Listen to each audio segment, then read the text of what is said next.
তারপর কে ক্ষমতা ধরে রাখবে? ক্ষমতা লোভী, একে বলা হয় কি? ক্ষমতা লোভী। আগেই বললে লাইছে আমার বাবার দেশ। কার দেশ? আমার বাবার দেশ, আমি থাকবো। তাহলে তুমি বিমান উঠে গেলে খেরে, পলাইলে খেরে, আবার জয়ের মন্ত্রী বানাইবার লাগি সিরা ধরে রাখছে। উপদেশটা কিনা, উপদেশটা না, তথ্য প্রযুক্তি উপদেশটা বানায় রাখছে। জোরে কন নাউজুবিল্লাহ।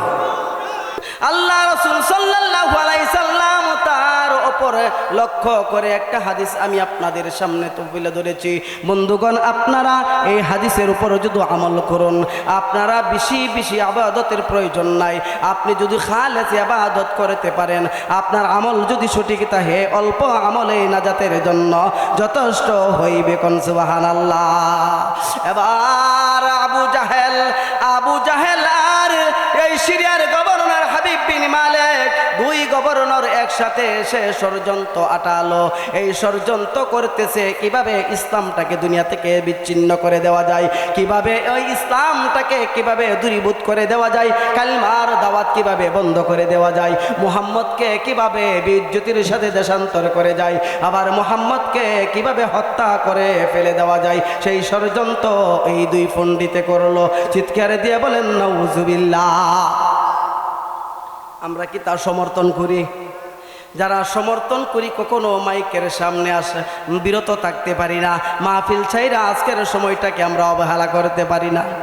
আমার বন্ধুগণ, আল্লাহ যদি ইজ্জত দেয় কেউ বেইজ্জতি করতে পারে না, আল্লাহ যদি বেইজ্জতি করে কেউ ইজ্জত দিতে পারে না। এই ঘটনাটা যদি আপনারা উদাহরণটা যদি শুনুন, তাহলে আপনারা বুঝতে পারবেন।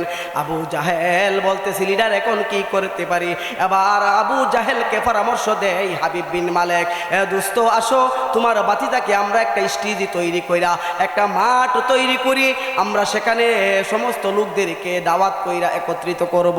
সেখানে আমরা তোমার বাতিদাকে দুইটা প্রশ্ন করব। দুইটা প্রশ্ন করলে এমন কঠিন কঠিন প্রশ্ন করব যেই প্রশ্নের জবাব সে দিতে পারবে না, না দেওয়ার কারণে বেইজ্জতি হয়ে সে নিজেই দেশান্তর হয়ে যাবে। কোন নাউজুবিল্লাহ। সে যদি দেশান্তর হয়ে যায়, ইসলামের দাওয়াত দেওয়া বন্ধ হয়ে যাবে। যদি সে দেশান্তর না হয়, জনগণকে নিয়ে তার বিরুদ্ধে আন্দোলন করে সে বন্ড বাটপার কয়ে আমরা তাকে হত্যা করে দিব। জোরে বলেন নাউজুবিল্লাহ।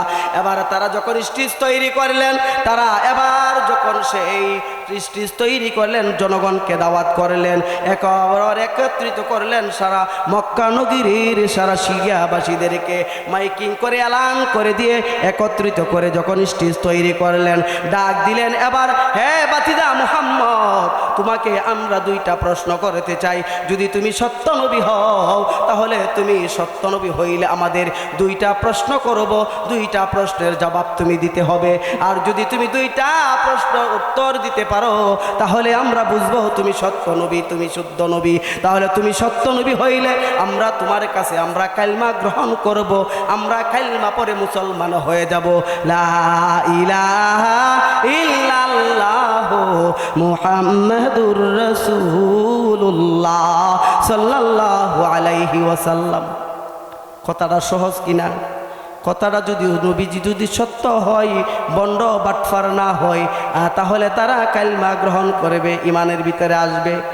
ভালো কথা না খারাপ কথা? কালিমাতু হাক্কিন উরিদু বিহাল বাতিল, তাদের কথা ছিল সত্য, কিন্তু তাদের মতলব ছিল খারাপ। তারা ষড়যন্ত্র করবে আমার নবীকে দেশান্তর করার জন্য।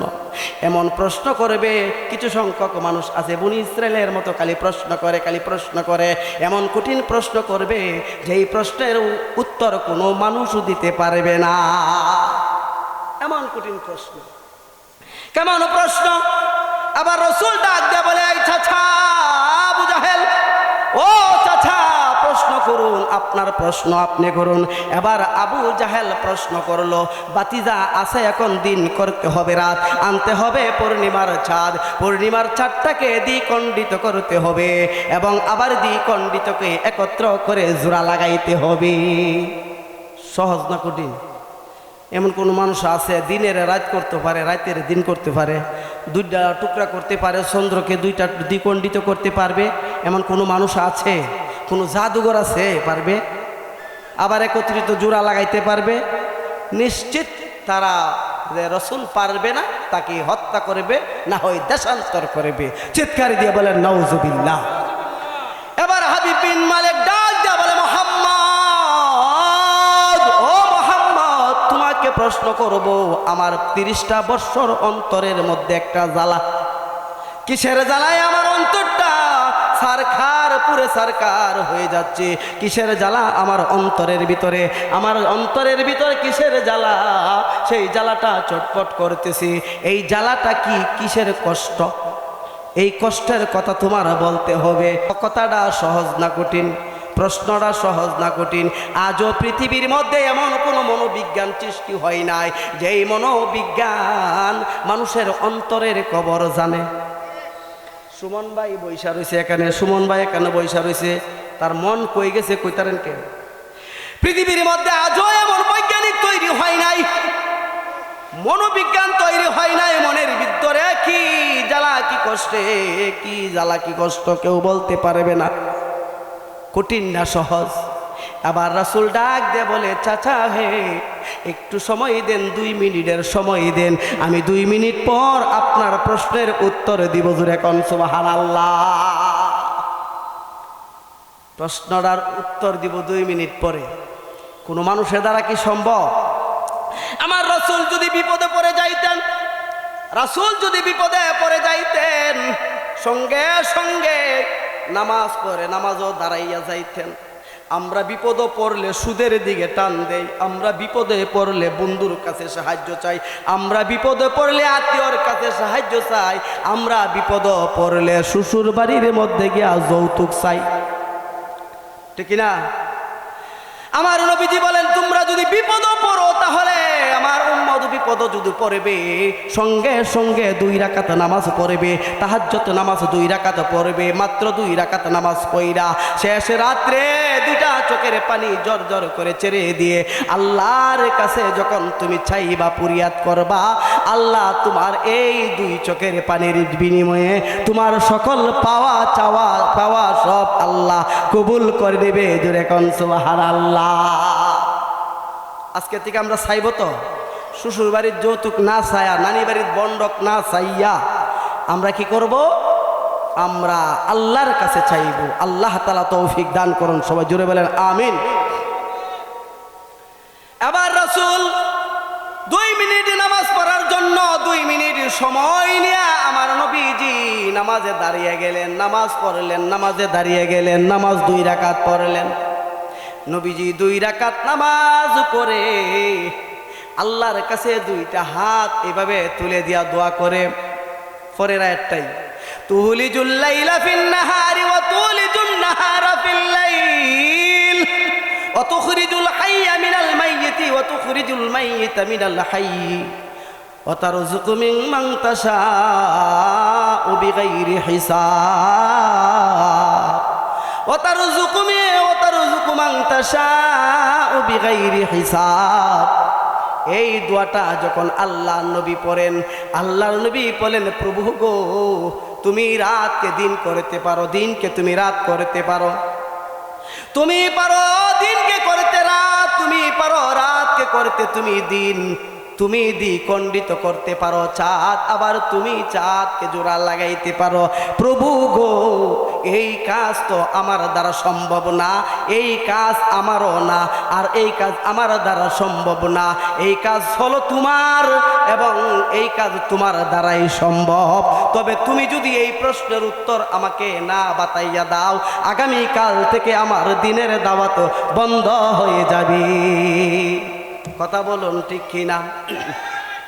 জিবরাইল আলাইহিস সালাম নাজিল হয়ে গেলেন। জিবরাইল আলাইহিস সালাম হাজির হইয়া বলতেছে, প্রভু গো, ও নবী, আল্লাহর হাবিব, আপনি আর কাঁদবেন না, আপনার চোখের পানি মুছে ফেলুন, আপনি নবীজি আর কাঁদতে হবে না। 2 প্রশ্নের উত্তর আমি জিবরাইলকে আল্লাহ তাআলা দিয়ে পাঠিয়ে দিছে। জোরে কোন সুবহানাল্লাহ। 1 নম্বর প্রশ্নের জবাব হলো, আল্লাহর নবী, প্রিয় হাবিব, আপনি শাহাদাতের আঙ্গুল দ্বারা আকাশের দিকে ইশারা করবেন। সহজ না কঠিন? নবীজির জন্য সহজ না কঠিন? আপনি শুধু শাহাদাত আঙ্গুল দ্বারা ইশারা করবেন, বাকি যা করার আমার আল্লাহ করবে। ধরে কোন সুবহানাল্লাহ। এবার এগুলো আবু জাহেলের প্রশ্ন। দ্বিতীয় প্রশ্ন হলো হাবিব বিন মালেক তার বুকের মধ্যে কিসের জ্বালা চটপট করছে, অন্তরের মধ্যে কিসের জ্বালা? এই জ্বালাটা 30 বছর যাবৎ কিসের জ্বালা? এই জ্বালাটা হলো তার কোনো পুত্র সন্তান নাই, তার ঘরে একটা মেয়ে আছে, মেয়েটা খালো করছি, এবং সে হলো বুবা, সে হলো অন্ধ, সে চোখে দেখে না, কথা বলতে পারে না, সে আব্বু আব্বু ডাক দিতে পারে না। তার ক্ষমতা খেয়ে আগলে ধরে রাখবে। এই হাবিব বিন মালেক যদি দুনিয়া থেকে বিদায় নিয়ে যায়, তাহলে তারপর কে ক্ষমতা ধরে রাখবে? ক্ষমতা লুবি, একে বলা হয় কি? ক্ষমতা লুবি। আগেই বললে লাইছে আমার বাবার দেশ, কার দেশ? আমার বাবার দেশ, আমি থাকবো। তাহলে তুমি বিমান উঠে গেলে খেরে, পলাইলে খেরে, আবার জয়ের মূর্তি বানাইবার লাগি সিরা ধরে রাখছে। উপদেশটা কিনা, উপদেশটা না, তথ্য প্রযুক্তি উপদেশটা বানায় রাখছে। জোরে কন নাউজুবিল্লাহ। হ্যাঁ, হাবিব বিন মালেক বলতেছে আমি ক্ষমতাসীন, সিরিয়ার গভর্নর, আমার হবে কে ক্ষমতা পাবে? আমার তো সন্তান নাই। তার মনের মধ্যে জ্বালা। এই জ্বালার প্রশ্ন যখন আমার নবীর কাছে জানাইয়া দিলেন, আমার নবীজি হাসতে হাসতে স্টেজের সামনে চলে গেলেন। জোরে কোন সুবহানাল্লাহ। এদের একটা চক্রান্ত ছিল, 2টা চেয়ার রাখছে স্টেজে। কয়টা চেয়ার? 2টা চেয়ার রাখছে। একটার মধ্যে হাবিব বিন মালেক বসছে, আর একটা আবু জাহেল বসছে। আর ওরা বলতেছে মুহাম্মদের জনসমুদ্রের সামনে মাটির মধ্যে দাঁড় করাইয়া আমরা প্রশ্নগুলো দিব, উত্তর দিতে হবে, বেইজ্জতির সাথে তাকে আমরা প্রশ্ন করব, উত্তর নিব। জোরে কন নাউজুবিল্লাহ। ইজ্জতের মালিক কে? হাবিব বিন মালেক এক চেয়ারে বসা, আবু জাহেলে আরেকটা চেয়ারের মধ্যে বসা।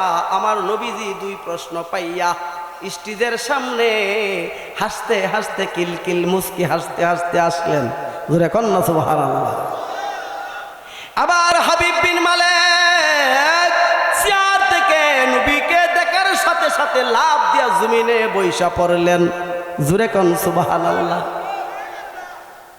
হাবিব বিন মালেক ডাক দিয়ে বলে, ও মুহাম্মদ, যেই সুন্দর চেহারা তোমার, তুমি যেই সুন্দর চেহারার অধিকারী, এত সুন্দর, এত গঠন সুন্দর চেহারা, সুন্দর চোখ, সুন্দর কান, সুন্দর তোমার ঠোঁটগুলি পাপড়ি দানার মতো মিটমিট করে হাসছে, তোমার চোখগুলো গোলাপের পাপড়ির মতো জ্বলজ্বল করছে, তোমার কপালটা আসমানের মতো বিলীন হয়ে, কত হাসি মাখা সুন্দর চেহারা। এই লোকটাকে বেইজ্জতি কইরা প্রশ্নের উত্তর নেওয়া আমার দ্বারা সম্ভব নয়। জোরে কোন সুবহানাল্লাহ। আরো জোরে বলেন সুবহানাল্লাহ। কথা ছিল কি বেইজ্জতি করবে? ইজ্জত দেখে, ইজ্জতের মালিক কে? আবার হাবিব বিন মালেক মাটির মধ্যে বসে গেলেন, নবীজি চেয়ারের মধ্যে বসলেন। আমার নবীজি চেয়ারের মধ্যে বসলেন।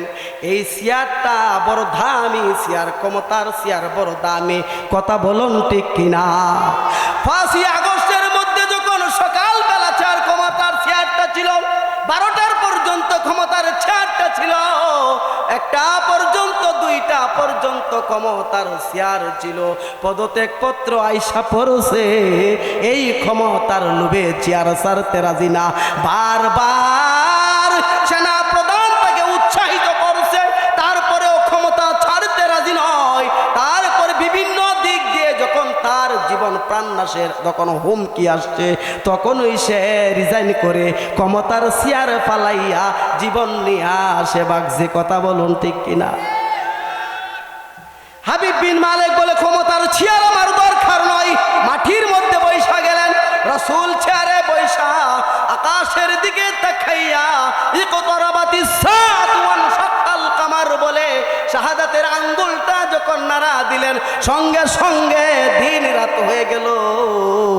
রাত পূর্ণিমার চাঁদ আকাশটা জলজল করে ফেললো। পূর্ণিমার ছাদ দ্বিখণ্ডিত হইয়া একটা পাহাড়, একটা টুকরা সাফা পাহাড়ের মধ্যে আর একটা টুকরা মারওয়া পাহাড়ের মধ্যে পড়ে গেলেন। আমি হতবাগা অদম গুনাহগার, দুইটা পাহাড়ে স্বচক্ষে দেইখা আসছি। জুড়ে কোন সুবহানাল্লাহ। যারা হাজি সাহেবরা যায় তারা দেখবে সাই করে, সাই সাফা এবং মারওয়া দৌড়ন লাগে, কতটুকু জায়গা আছে দৌড়তে হয়। কথা বলুন ঠিক কিনা? এক টুকরা পড়লেন সাফা পাহাড়ে, আরেকটা টুকরা পড়লেন মারওয়া পাহাড়ে। দুই টুকরা আবার আল্লাহর নবী ইশারা করার সাথে সাথে একত্রিত হয়ে গেলেন। কন্যা সুবহানাল্লাহ। হাবিব বিন মালিক স্বচক্ষে দেখলো, স্বচক্ষে দেখলো। আবার হাবিব বিন মালিক বলতেছে, আমার যে দ্বিতীয় প্রশ্ন মনের মধ্যে জ্বালা, 30টা বছর পর্যন্ত এই জ্বালাটা চটপট করছে, কিসের জ্বালা? আবার হাবিব বিন মালিকের জবাবে আল্লাহ রাসূল বলে, হাবিব বিন মালিক, তোমার ক্ষমতা আছে, তুমি সিরিয়ার ক্ষমতা তোমার হাতে, তুমি ক্ষমতাসীন গভর্নর। তুমি মারা যাওয়ার পর কে ক্ষমতা পাবে, কে ক্ষমতা কার হাতে তুলে দিবা? তোমার সন্তান নাই, তোমার পুত্র সন্তান নাই, তোমার একটা সন্তান আছে মেয়ে, সে কথা বলে না, সে বুবা, সে কানে শুনে না, সে দেখে না, সে আব্বু ডাক দিতে পারে না। তোমার মনের মধ্যে বড় জ্বালা। কন্যা সুবহানাল্লাহ। প্রশ্ন আর উত্তরে যখন মিলে গেলেন, এবার হাবিব বিন মালিক ডাক দিয়ে বলে, ইয়া রাসূলুল্লাহ, ইয়া হাবিবাল্লাহ, দিনের নবী গো, আমাকে মাফ করে দেন, আমাকে ক্ষমা করে দেন।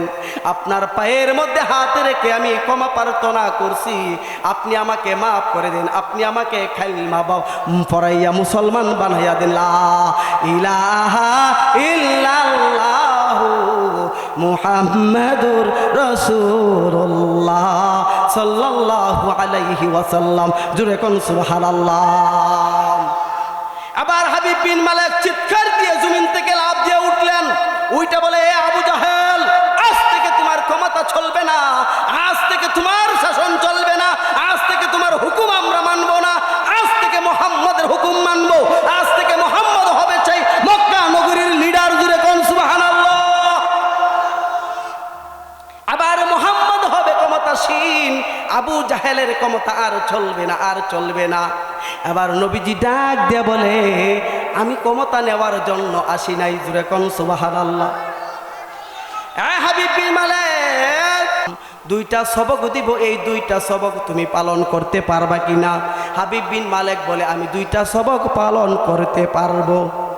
জুড়ে কোন সুবহানাল্লাহ। দুইটা সবক আপনারা দিলে পারবেন তো? এই নবীজির দুইটা সবক আমরা ইনশাআল্লাহ সবাই মানবো তো? কে কে মানবো হাত তুলে দেখাই। নারায়ে তাকবীর, দ্বীন ইসলাম, আল কোরআনের আলো, ইসলামী মহাসম্মেলন। আল্লাহ তাআলা কবুল করুক। নওজোয়ান এই খালিদ বিন ওয়ালিদের মতো যে ছেলেরা, কি সুন্দর চেহারা, হাসতেছে, কত ভালো লাগতেছে। এই যুবক এলাকার মধ্যে আর যুবকরা নাই, শয়তানে ওয়াসওয়াসা দিয়ে রাখছে। মাহফিল আসছে, তোমাদের কোনো লস আছে? মাহফিল আসাতে কোনো বই আছে? তোমাদের কুর্তি আছে কোনো? আল্লাহ তাআলা কবুল করুক। সবাই জুড়ে বলেন আমিন। দুইটা সবক, এবার দুইটা সবক হলো আফসুস সালাম বাইনা ওয়া বাইনাকুম। একটা সবক হলো এক ভাই আরেক ভাইকে দেখলেই সালাম বিনিময় করবা, একজন আরেকজনকে সালাম দিবা, আসসালামু আলাইকুম ওয়া রাহমাতুল্লাহি ওয়া বারাকাতুহু। বড় বড় শিক্ষিত অনেক ভাইরা সালামটা দিতে পারে না, সালাম আলাইকুম, এই জন্য সালামের শান্তিটা খায় না। সালাম আলাইকুম অনেক বড় বড় শিক্ষিত লোকের এই কর, মূর্খরা তো কই বই। কথা বলেন ঠিক কিনা? সালামটাও শিখতে পারে না, সালামটাও শুদ্ধ করে দিতে পারে না। আসসালামু আলাইকুম ওয়া রাহমাতুল্লাহি। কাফের মুশরিকরা আয়া ক আসসালামু আলাইকুম, আসসালামু আলাইকুম, মানে একটু বেটকায়া ক। তখন নবীজি ক ওয়া আলাইকুম, কি ক? মানে সালামের অর্থ হইল শান্তি বর্ষিত হোক তোমার উপর, আর আসসালামু আলাইকুম অর্থ হইল গাও শাস্তি বর্ষিত হোক, গজব বর্ষিত হোক তোমার উপর। তাইলে গজব বর্ষিত হোক, অশান্তি বর্ষিত হোক। কাফেররা আয়া নবীর কি কইতো? আসসালামু আলাইকুম, সালামু আলাইকুম, সালাম আলাইকুম, এটা কইতো। তাহলে বুঝাইতো যে তোমার উপর গজব নাজিল হোক, মোহাম্মদ তোমার উপর গজব নাজিল হোক। ওখানে আমি মুরব্বীরে দেখে যদি কই সালাম আলাইকুম, তাহলে বুঝাইলাম মুরব্বী তোমার উপর গজব নাজিল হোক, ঠিক কিনা? এই অর্থ বুঝে না, জিদ্দা মুখে দেখে দিব। আমরা যদি সালাম দেই আসসালামু আলাইকুম ওয়া রাহমাতুল্লাহ, যদি এতটুকু বলি আসসালামু আলাইকুম, শান্তি বর্ষিত হোক তোমার উপর। নবীজি বললেন এই কথাটা এইভাবে বলবা, আসসালামু আলাইকুম, তোমার উপরে শান্তি বর্ষিত হবে। 2 নাম্বার সবক হলো লা ইয়াদখুলুল জান্নাতা খাতিউন, লা ইয়াদখুলুল জান্নাতা কাতিউন, লা ইয়াদখুলুল জান্নাতা কাতিউন, আত্মীয়তা ছিন্নকারী জান্নাতে যাবে না, যাবে না, যাবে না। আত্মীয়তা আছে না, আপন ভাই বোন বিয়া দিছে আর খবর এলো না, আছে না নাই? আপন মেয়ে, নিজের সন্তান মেয়েরে বিয়া দিছে আর দাওয়াত দেয় না, আনে না, জামাই জুমাইরে দাওয়াত দেয় না, আনে না, ওয়ারিশ নিসা, ঠিক কিনা? এ ভাই বোনের হক দিতে হবে না? কোনো পিতা বোনের হক যদি না দেয়, এই পিতা কখনো জান্নাতে যাবে না, যাবে না। সাদা কাগজ আনেন, আমি মুফতি খাইরুল বাশার উসমানী চিল মাইরা আমি ফতোয়া দিয়া যাব। কেউ নাই কন্ডাবের মতো, আমি দেখি না কেউ পারবে, চ্যালেঞ্জ করে বলতে পারে। আত্মীয়তা ছিন্নতাকারী বেহেশতে যাবে না। সন্তানের হক যদি সে আদায় না করে, বাবা এই পিতা কখনো হাজি সাহেব, গাজী সাহেব, নাদির সাহেব, চৌধুরী সাহেব, বইয়া সাহেব, যত সাহেব হোক না কেন, যদি তার সন্তান মেয়ের হক, সন্তানের হক পুঙ্খানু শরীয়ত মোতাবেক যদি সরাহ মতে যদি সে বন্টন না কইরা দেয়, মিরাজ নিয়া এই মিরাজভাবে যদি বন্টন না করে, সে কখনো জান্নাতে যাইতে পারবে না। আমরা তো গুরুত্বই দেই না, গুরুত্বই দেই না। এটা মেয়ের দিয়া দিমু, মেয়ে নাতি হুতি খাইবো আর ছেলে দিক দিয়ে ভিক্ষা করবো, এরকম মনে করে। ছেলে দিলে ছেলে নি বাত না দেয়, বুড়া কালে নি বাত না দেয়। হ্যাঁ রে, মেয়ে রিজিকের মালিক হলো আল্লাহ, তুমি তোমার খবরের চিন্তা করো, তুমি তোমার কবরের চিন্তা করো, ঠিক কিনা? এবার আবু জাহেল মক্কার গভর্নর এবং সিরিয়ার গভর্নর ছিলেন হাবিব বিন মালেক। আবু জাহেলের প্রশ্নের উত্তর পাইয়া আবু জাহেল বললেন, আমার ভাতিজা মুহাম্মদ বড় জাদুঘর। জোরে কর নাউজুবিল্লাহ। নবীজি বড় জাদুঘর, আমার ভাতিজা বড় জাদুঘর, কারণ আল্লাহ তার কপালে হেদায়েতে রাখে নাই। কথা বলুন ঠিক কিনা? হাবিব বিন মালেককে আল্লাহ হেদায়েত দান করেছেন। হাবিব বিন মালেক মুসলমান হয়ে কালিমা গ্রহণ করে তার ঘরের মধ্যে গিয়ে সালাম দেয়, আসসালামু আলাইকুম ওয়া রাহমাতুল্লাহি ওয়া বারাকাতুহু।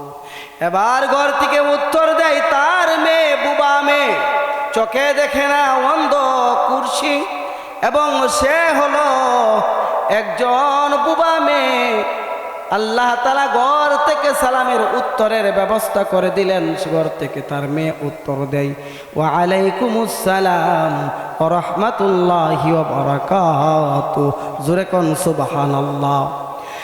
এবার তার ঘরের মধ্যে শান্তি এসে গেল। হাবিব বিন মালেক দরজা খুলে মেয়েকে জড়াইয়া ধরলেন, ডাক দিয়ে দেখেন তার মেয়ে কথা বলতে পারে, চোখে দেখে বাবাকে জড়াইয়া ধরে বলে, আব্বু, কিছুক্ষণ পূর্বে আমার ঘরে 2 জন লোক এসে তারা আমাকে 2 হাতে ধরাইলেন। আমার 2 হাতে ধরে তারা আমাকে বের করে কি যেন সুগন্ধিযুক্ত পানি দ্বারা আমাকে গোসল করাইলেন। আমি গোসল করার পর আমি দুনিয়াটাকে দেখতে পাই, কানে শুনতে পাই, আমি চোখে দেখি, কথা বলতে পারি। জোরে কোন সুবহানাল্লাহ। এবার হাবিব বিন মালেক তার মেয়েকে জড়াইয়া ধরে খাদে আর বলে, মা রে, 30টা বছর যাবৎ যে কষ্ট লালিত, এই 30 বছরের কষ্টে আজকে আমি ভুলে গিয়েছি। আমি যদি আরো 30 বছর আগেই মুহাম্মদের সাক্ষাৎ পাইতাম, আর যদি আমি সালাম বিনিময় করতাম, তাহলে আমার ঘরের মধ্যে শান্তি এসে যাইত। জোরে কোন সুবহানাল্লাহ। শান্তির মালিক কে? আপনার আমার কোনো উপায় আছে? আল্লাহ যদি ঘরে শান্তি না দেয়, আজকে আমরা আল্লাহর কাছে তাওয়াক্কুল না করে কিস্তি, হাওলাত, ঋণ, সুদি, আই হায়, একটা ব্যবসায়ী ভাই তার কেসে হাত দিলে 10টা 12টা 14টা বই পাওয়া যায়। কথা বলুন ঠিক কিনা? আজকে আমরা সমাজে সুদের সাথে লিপ্ত, আজকে ঘুষের সাথে লিপ্ত। এক হাজি সাহেব হজ করে আসছে, বড় লিডার, বেড়া বড় চাকরিওয়ালা, চাকরিজীবী, সে সুদ খায় না। সে সুদের টাকা দিলে, ঘুষের টাকা দিলে, ঘুষের টাকা সে হাতে নেই না। তোমার হাতে দিবেন না, টেবিলের ডয়ার খোলা আছে, ডয়ারে রাখেন, হাতে আমি ওগুলো ধরি না। ডয়ার খোলা, জোরে কর না হুজুবিল্লাহ। এরকম সুহিগিরিও আছে না নাই? এরকম দরবেশি আছে না নাই? এই কারণে আজকে আমরা অবদাস্ত, আজকে আমরা সমাজে লাঞ্ছিত। আজকে আমাদেরকে এই কিছু সংখ্যক লোক আজকে আমাদেরকে গায়েল করেছে, কিছু সংখ্যক ষড়যন্ত্রকারী আজকে ইসলামটাকে নিয়ে ছিনিমিনি খেলছে। আজকে সারা বিশ্বের মধ্যে ফিলিস্তিনি ভাইদের উপর কত বড় নির্যাতন, কত বড় লাঞ্ছনা, কত বড় হত্যা সংযোগের মধ্যে চালাচ্ছে। যেইভাবে আজকে আমাদের ফিলিস্তিনি ভাইদেরকে মারছে, প্রতিদিন 100 জন, 150 জন, 50 জন, 60 জন প্রতিদিন এইভাবে মারছে। এই যে তাদেরকে হত্যা করতেছে, শহীদ করতেছে, সারা বিশ্বের কোনো মুসলমান বড় বড় রাষ্ট্রদর কেউ কথা বলে না। কথা বলুন ঠিক কিনা? আজকে আমাদের ইমান তাজা নয়, ইমানি পাওয়ার নয়, ইমানি জজবাহ মুজাহিদ আজকে আমাদের মধ্যে নয়। যার কারণ এক ভাই মার খাচ্ছে, আরেক ভাই তামসা দেখছে, শুধু আফসুস আর আফসুস ছাড়া আর কিছুই দিতে পারি না। কথা বলুন ঠিক কিনা? এই ক্ষমতা আজকে যদি সৌদি কথা বলে, সৌদির যুবরাজ তার ক্ষমতা চলে যায়, আমাদের এই যে শক্তিশালী রাষ্ট্র পাকিস্তান কথা বলে না, যদি তার ক্ষমতা নিয়ে চলে যায়, আজকে তুরস্কের দোকান বড় ক্ষমতাশীল ব্যক্তিত্ব, কিন্তু তারা কথা বলে না। বিভিন্ন মুসলিম রাষ্ট্রে ইরাক, ইরান তারা কথা বলে না, তারা পদক্ষেপ নেয় না। যদি তারা পদক্ষেপ নেয়, ক্ষমতা নিফেস লাগে। ট্রাম্পকে ডরায়, আমেরিকাকে ডরায়। কথা বলুন ঠিক কিনা? এই জন্য আজকে আপনি আমার মধ্যে ইমান মুজাহাদা, ইমানি তাজাল্লি জজবা না থাকার কারণে আজকে আমরা পথে ঘাটে মার খাচ্ছি। আল্লাহ তাআলা আপনাকে আমাকে তৌফিক দান করুক, এই কোরআন এবং হাদিসের উপর আমল করার তৌফিক দান করুক। সবাই জুড়ে বলি আমিন। আল্লাহ যেন বিশ্বের সমস্ত মুসলমান ভাইদেরকে শান্তি করে দেন, বিশ্বের সমস্ত মুসলমান ভাইদেরকে একত্রিত করে ইসলামের ডান্ডার ভিতরে এক প্ল্যাটফর্মে যেন আমরা কালিমার দাওয়াত পৌঁছাতে পারি, সেই তৌফিক দান করেন। কোরআন এবং হাদিসের উপর আমল করার তৌফিক দান করেন। আমার সুমন ভাই অত্যন্ত আদর করে, মহাব্বত করে আমাকে প্রতি বছরই প্রায় এই মাহফিলটাতে সুযোগ দেন। আমি তার এই মাহফিলকে কবুলের জন্য আল্লাহর কাছে আমি মুনাজাত করি, দরখাস্ত করি। আমার সুমন ভাইয়ের হায়াতে তৈয়বা আল্লাহ তাআলা দান করুক, তার এই দ্বীনি খেদমতকে আল্লাহ তাআলা কবুল করুক। সবাই জুড়ে বলেন আমিন। আজকের মাহফিলের সাফল্যতার কামনা করে আমার এই সংক্ষিপ্ত বয়ান আপনাদের সামনে শেষ করিলাম। আখিরি দাওয়ানা আলহামদুলিল্লাহি রাব্বিল আলামিন। আসসালামু আলাইকুম ওয়া রাহমাতুল্লাহি ওয়া বারাকাতুহু।